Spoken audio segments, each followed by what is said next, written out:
This all started in 2013, 2014, when Jeunes Karibus, which was a group of 4 people who were going to ski from Montreal to Coudjouac. And they were actually trying to do this because in the 1980s, a group of 5 men had done the same trip, and they wanted to see if they could take on that challenge. With my students, we were interested in following them, and every day we would start our day by looking at where they were at on their expedition. Jeunes Karibus arrived in May, and we met up with them, and it was very inspiring. And after this, the students told me, Valerie, we kind of want to do this. And so I ended up sitting down with a colleague, Maxime Saunier. And Maxime is one of those dreamers. He has those ideas and that energy. And so Maxime's like, you know what, Valerie, we should do an expedition like Jeunes Karibus. We know the students, we know the dynamics here, we're starting to, but we probably need help for more like knowledge about outdoors and how to ski on this type of territory. Gladly, there were people, there were amazing beings who believed in it right from the beginning and were really supportive of it. And so that's how we launched this. I got an options class started. It was the outdoors options class, and I told them we would get ready for a ski expedition. We got a group of students ready, 7 students who followed me and Marie-André and Maxime, and we skied all the way to Toussillac. And when we got there, we thought, wow, this was really amazing. We need to do more of this, and we need to expand this and make this into a much larger program. It's not about just the ski expedition. There's so much. It's a year-long program, and there's so much we can teach the kids and so much that they can learn. Started to think of how we wanted to expand this.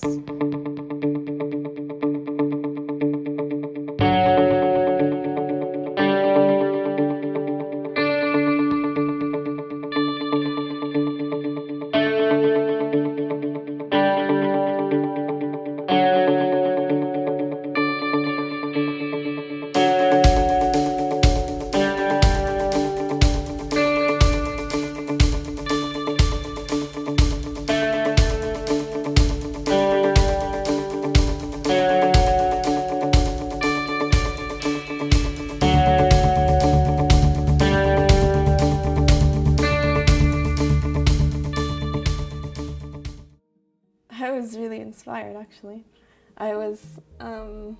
Last year it was pretty cool, but I didn't really have the confidence to go because I didn't really know how to ski and everyone else seemed to. But that year I went for the science fair and I went with Marianne, and this year she really inspired me to keep going. This year she went into the option class, and she just like, yeah, you're picking this class, and it was just like, all right, I'll do it. And we pretty much did it together, and it made us bond a lot, and I think it's changed our relationship.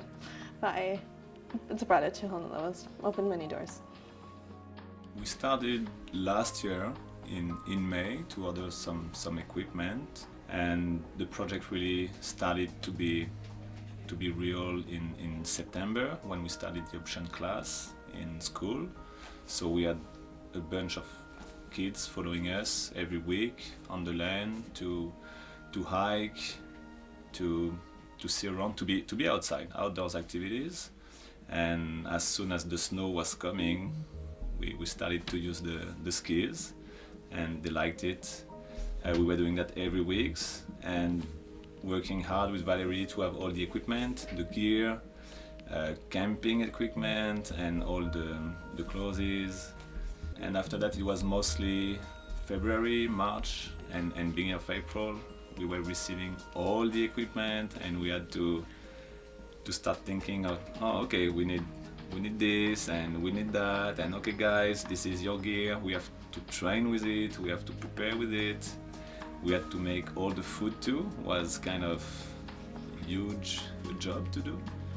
It's kind of hard to mentally prepare yourself for this. You could just repeat to yourself like, yeah, you're about to go from Dassioyak to Opaluk on skis. Just like pulling your life.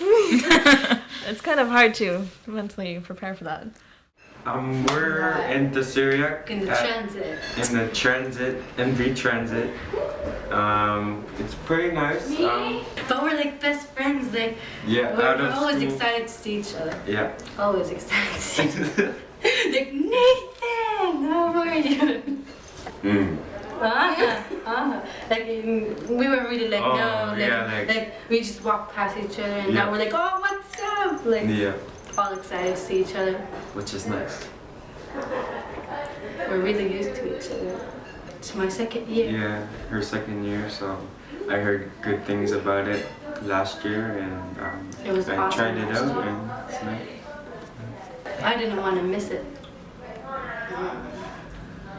Like, I didn't want to miss it, and like, I want to like do the second year, like say that I did the second year. Me and Alice are doing, it's only me and her.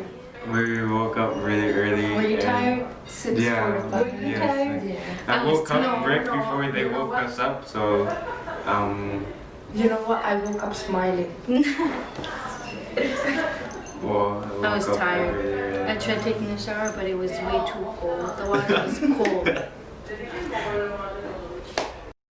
It's finally, it's actually happening.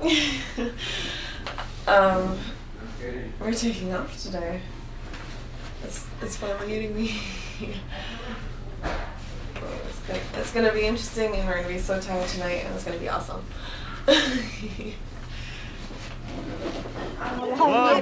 One, two, three, Gengesu. 1, 2, 3, Gengesu!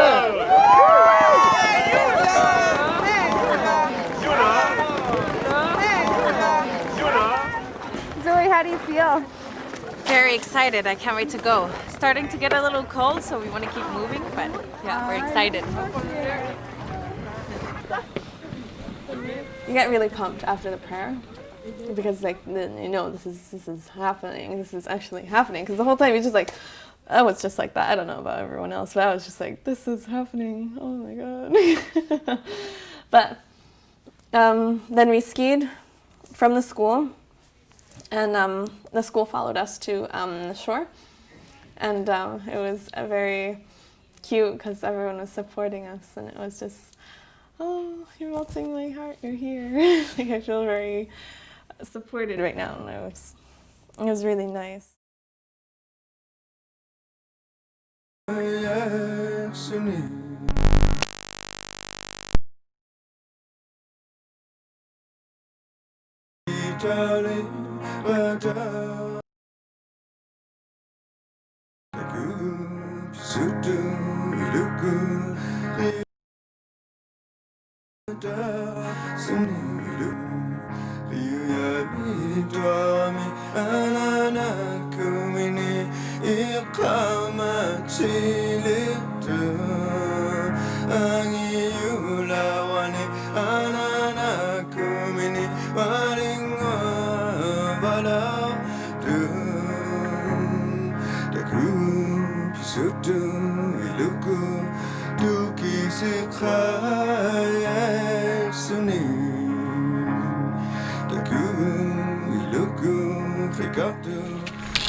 The first part was very interesting because it was just broken ice along the shore.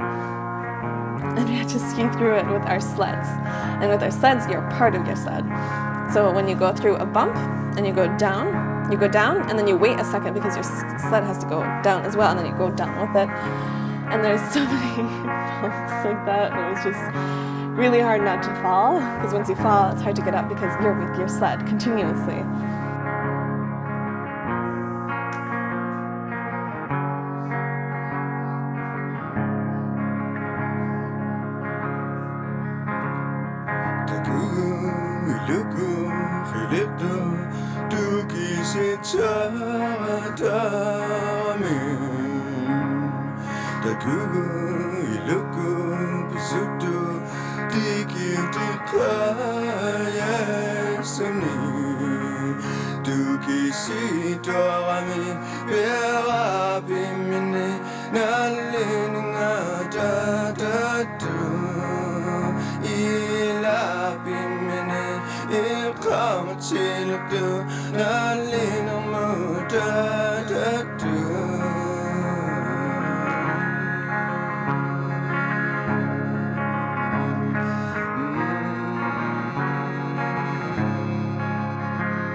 Once we stopped for lunch and then we saw where we were going and how far we were from the town, that was a very big moment where it's just like, wow, we're out here, we're doing this.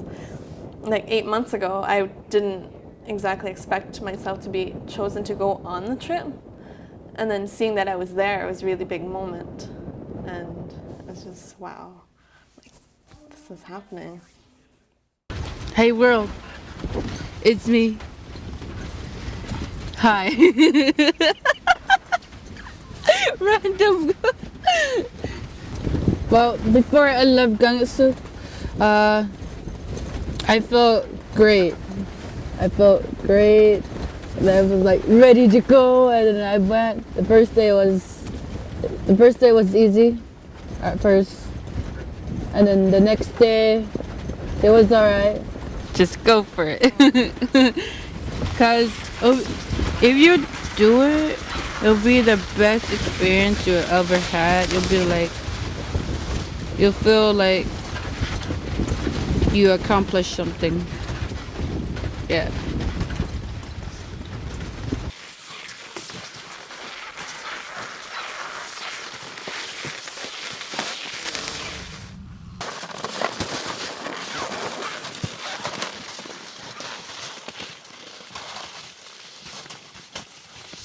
We set up some jobs, so every day when we arrive at the camp, one set of kids has to prepare the water, so that means they have to shovel snow, not on top, but at the bottom where it's the snow's like sugar, it melts fastest. So they have to shovel a lot of snow so we can start melting it to have water, because we need the water to cook. So once the water is done, we can start cooking. Meanwhile, we have a toilet crew. They're all laughing about that job. We built a little toilet in Kangersuk, so it's been a big joke, but it was actually pretty useful. So one team has to set up the toilet, and then another team is doing the cooking. We had a dishes crew, but we haven't really had dirty dishes because we've cooked everything pre-cooked all our food in plastic Ziploc bags, so we don't have to wash anything. And it's been pretty busy. When we get to camp, there's a lot of work to do, and not much time to rest until it's time to go to sleep. So busy day skiing, and then it's pretty busy at night too, and then we wake up early and do it all again.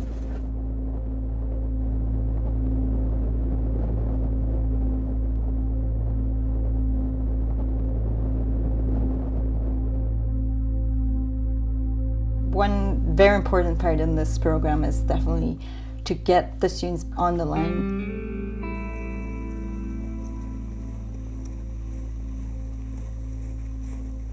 A lot of them will go on the land with their snowmobiles or their four-wheeler in the summer. And we want them to realize that it's a different feeling when you actually have to use your own power and you're not just pressing on a throttle with gas that will take you somewhere.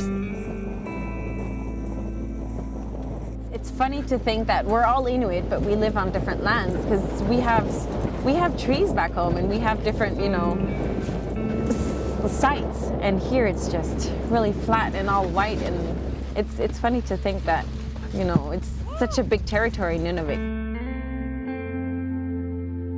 So we want them to be out there and to see how it feels, what the struggle is when it's windy and you can't see and you don't go that fast when you're on skis or when you're on foot. But it's also great because you get to see the wildlife more, you get to appreciate the landscape a lot better because you're not just speeding by.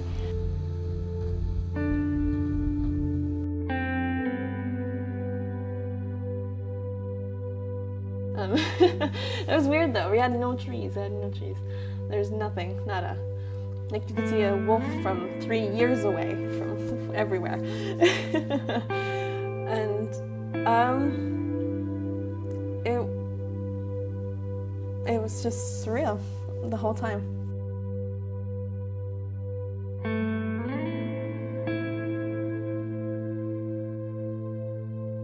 It's a way to connect the communities together and to see that this connection is actually possible through manpower.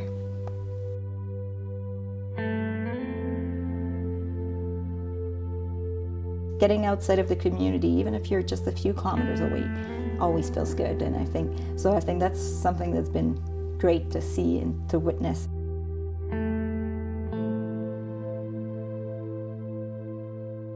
It was so pretty though. Like no picture can compare it to what it looked like or anything.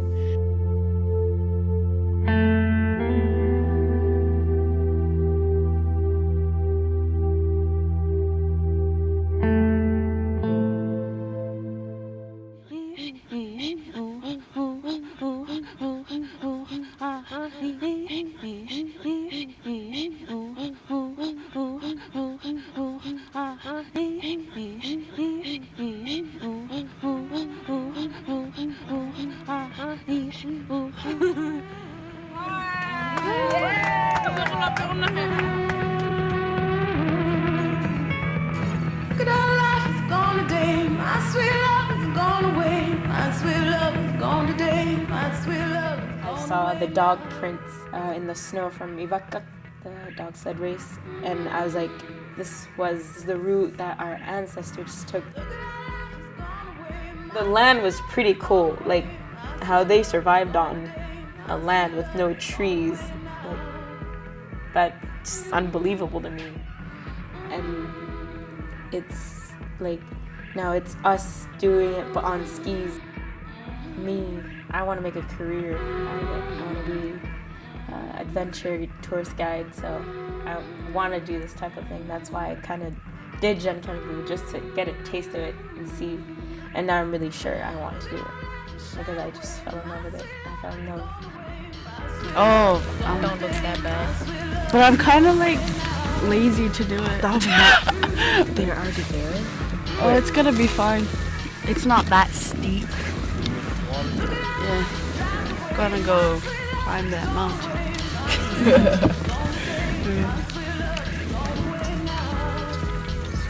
Oh my god, this climb is crazy.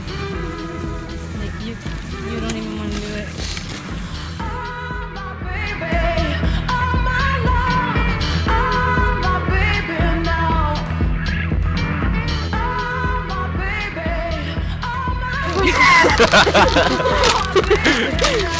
I don't know, it's hard to climb on ice, yeah. Yeah, through the bay mostly. And my hair's frozen, which is nice. And we put lotion on to get tan. To get a tan. Yeah, we need a tan. This beautiful sun right here. It's a good day out. No wind, or barely wind, I mean. And now it's all flat, so we're gonna speed up, to our campsite.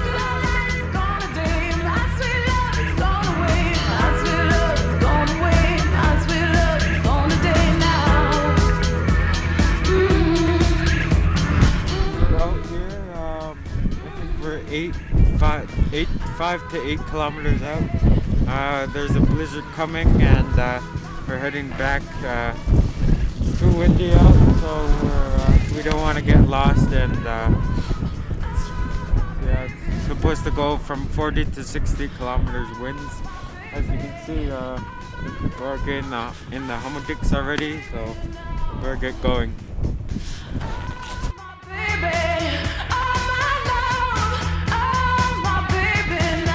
Unit 7 mid. Là. Middle of nowhere. Hey Moses. Beautiful! What the heck? We were just earlier. We out here. We're 6 kilometers from our campsite.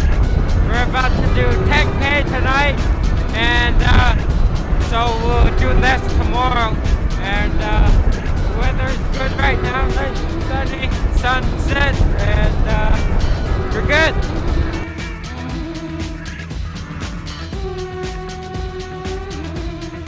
On our flight back, when we got to Openlook and we were going back to Dasurak, it was hard not to look out the window and get teary-eyed, because you just did that. You did that in 4 days, and you're going back in 16 minutes. Yeah. We were 16 minutes equals 4 days of skiing. Alright, okay.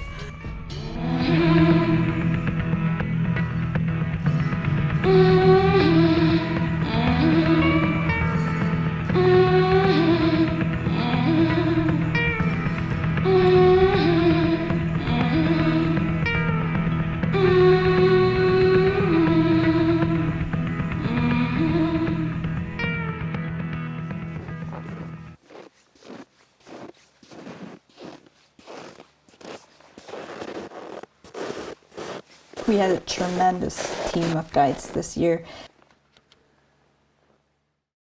I think it's a lot about sharing knowledge, sharing cultural knowledge, sharing knowledge about how to do this, how to be well on the land.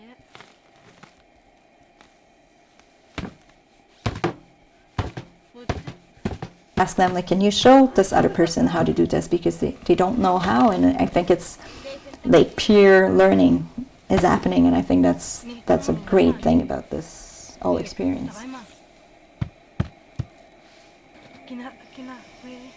Lily or my dad? It's your dad. Dad! Seeing Thomas showing the students how to cut fish was very touching. Yummy yum. The students were actually getting into the action, were interested.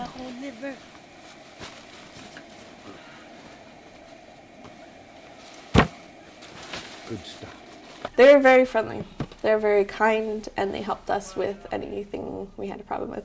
They brought along with them frozen caribou and fish, and they were very generous to share it with us. And then George and Billy Dan teaching them how to cut the snow for snow blocks for an igloo, or just to cut the wind for the tent. So you get sticky to each other. They were very supportive of us, and I really appreciate what they did for us. I feel really lucky to have the students that we have, because most of them are hunters. They go hunting with their parents or their grandparents or uncles, so they know a lot of things. Most of the time we don't even need to ask them to do things, because they know what to do. I think they like to show us that they know all these. They're hunters. They go out on the land a lot, and I think they're proud of this, and they should be, because it's a good thing. Yeah. Okay, this is my dad, Thomas. Hi. This is my daughter, Matilda. I've been watching all the kids, especially my daughter, and I think it takes a lot of determination to try and accomplish something like this. I'm very proud of them, and all of her, especially her, all of them. I think it's a big challenge for a lot of young people to try and ski across the Nurrait. It's a good journey for them. It's taking quite a while, and it's taking a beating on them too. I can see in how they're changing their way of walking and skiing, different methods to keep going. It's pretty interesting.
Today I feel, my feet hurt. I don't know what to say. I'm tired.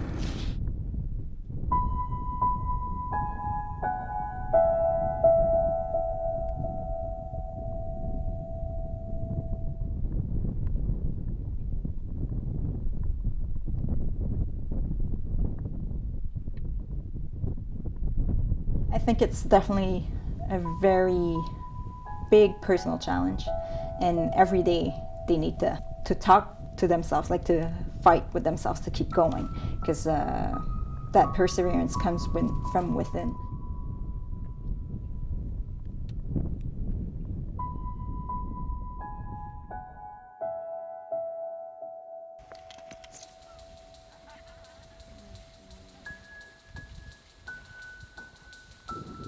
When it gets really challenging, that's when the team plays in.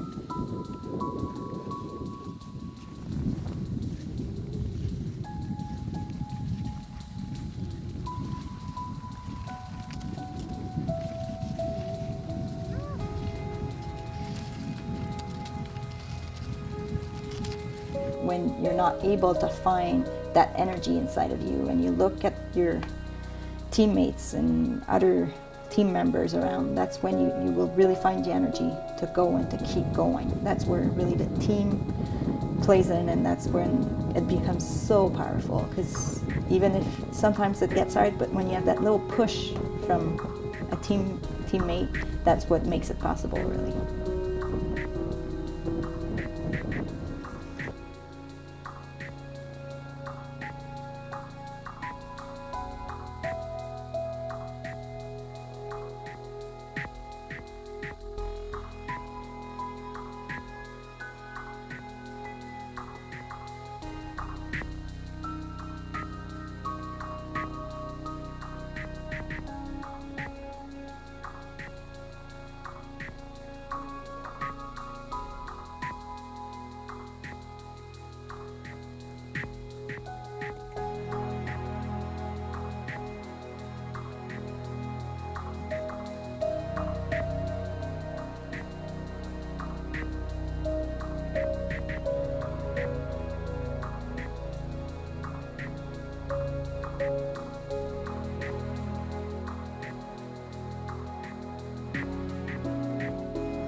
If you do this expedition, there will be so many doors opened for you just by skiing to one spot to another. That's all you have to do just to get like so many different career opportunities. It'll give you a new life experience. You'll see how your ancestors walked for many, many years and survived through that. And all you have to do is like a couple days. That's it. It'll change you mentally, physically, everything. It'll change your life completely. Biggest challenge was not getting on the skidoo. And I was like, I can't do it. And I just continued and I finished it, finally. But I finished it in a good mood. If like Joanna wasn't there, if every single person I think helped each other continually. Just like a little boost of support, like just a little word. You can do it, go. It's okay, go, okay, you can do it. So I think that's what helped a lot. It got really windy. At one point you were just skiing. Like Marianne was next to me and we were just skiing and you could see we had the group in front of us and they just slowly disappeared and we're just like, yeah, we're going into a storm right now. This is gonna be interesting. Just keep your goggles on. Let's not risk frostbite. We were skiing and like that's all you could hear was your skis against the snow and the wind. You were pretty much skiing into oblivion. It felt like that. Like you could just a white oblivion. I could see tracks of where the skidoos were, but that was just close in front of us. And then everywhere else it was just white, nothing. It feels like we're the only people in the world right now. Just like, it kind of felt like that because all we could hear was our skis. And just her next to me was very nice because I wasn't alone. And then it was pretty comforting. The wind would just push us back and make us fall. And I had this student who just kept going and pushing and you would fall and you would stand up again. And at the end of the day, I told him, you know, I wanted to teach you perseverance, but today you're the one who taught me perseverance because I just wanted to give up and hold the skidoo and be like, okay, take me to the cabin. But every time I looked up, I would see you fighting against that wind. And in my mind, I was like, I can't give up. I need to keep going because he is going. And so I try to tell them that they are teaching me lessons too. They are helping me go through this too, and we're going through this together. And sometimes at night we just compare our blisters together and then you realize, oh wait, you also have blisters. That's probably hurtful too. And I'm like, yeah, that's why I was not going so fast this afternoon, because my blisters. Like it's so easy just to turn around and go back to Dasiriak, but it's more challenging just to continue to push your limits and see how far I can get. I continued. I'm very proud of myself. We're gonna ski about 10 or 20 kilometers. Excited but not excited. I don't want to ski 20. I'm excited to take a shower because I can smell the sweat through my coat. Yeah. When we stopped for lunch, we saw the runway and it was just like, wait, like the whole time you're just focused on skiing and you're not really, like you see where you're going but you're not really thinking about it because the whole time you're just like, I gotta ski, just keep skiing, eat, stay hydrated, ski. And once we saw the runway, it really hit me that we did it. Like we're doing it, this is ending, we finished. And I was just like, wow, wow. Once we finished lunch and once we were continuing, we were staying as close as we could together because we did this as a team. We're doing it as a team, this isn't a race. And we were all together and we were skiing. And the runway didn't seem to get any bigger because you could see for miles and miles and miles and miles. You could practically see into the future.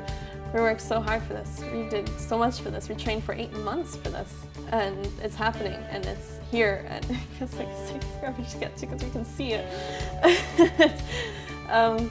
But once we got closer, there was a couple of skidoos up ahead and they were with their guides and we were talking and they were welcoming us.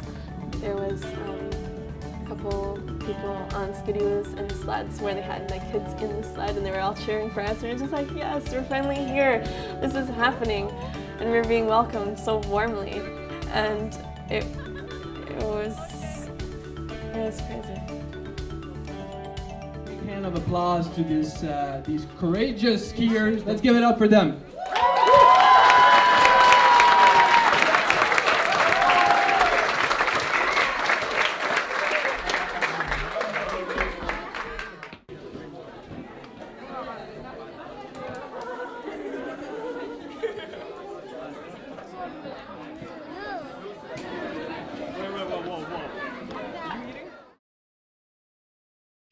I would say the biggest challenge was actually to do it.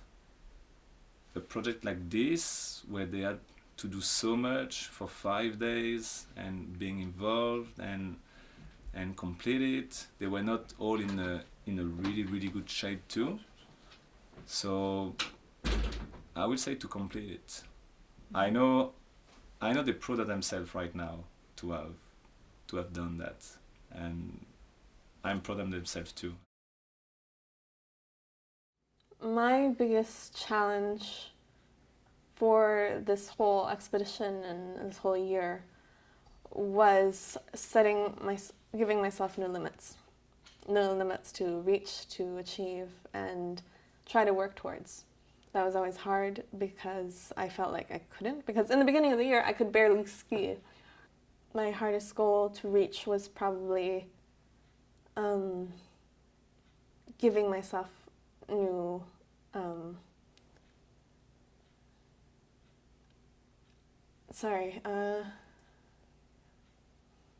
giving myself new, oh wow, wait, give me a second. Yeah, take your time. That's a big question.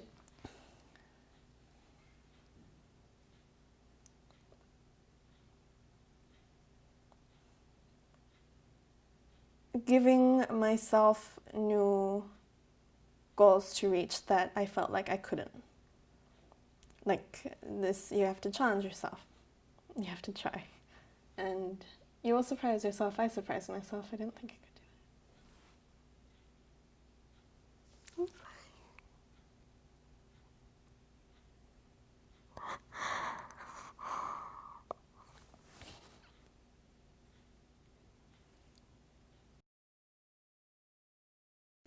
You are on the path to do great things. You have the whole future in your hands, and I believe you can do anything you want to if you put your mind to it. I know this because I witnessed it, and you motivated me to do it myself.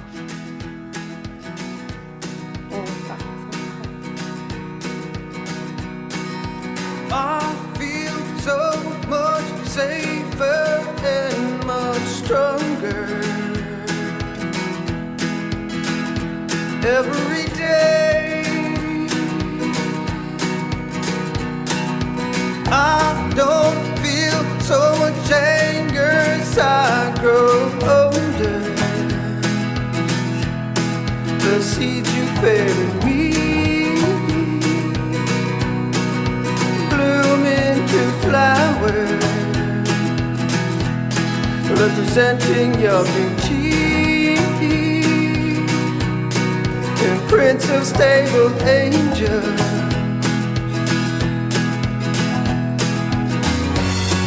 I've wished upon a star, dreamed of calmer days,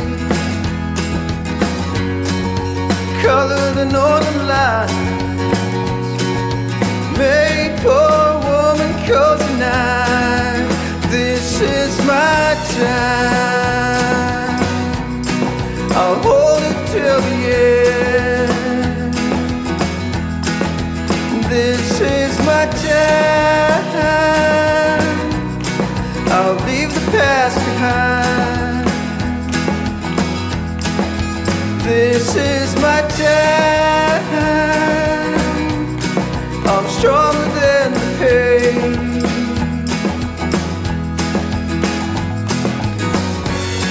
I've wished upon the stars, dreamed of calmer days, color the northern lights, made for a woman cozy night.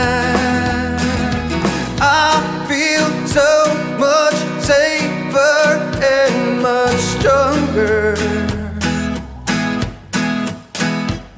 Every day, every day, this is my time. I'll hold it till the end. This is my time. I'll hold it till the end. This is my time. I'll hold it till the end.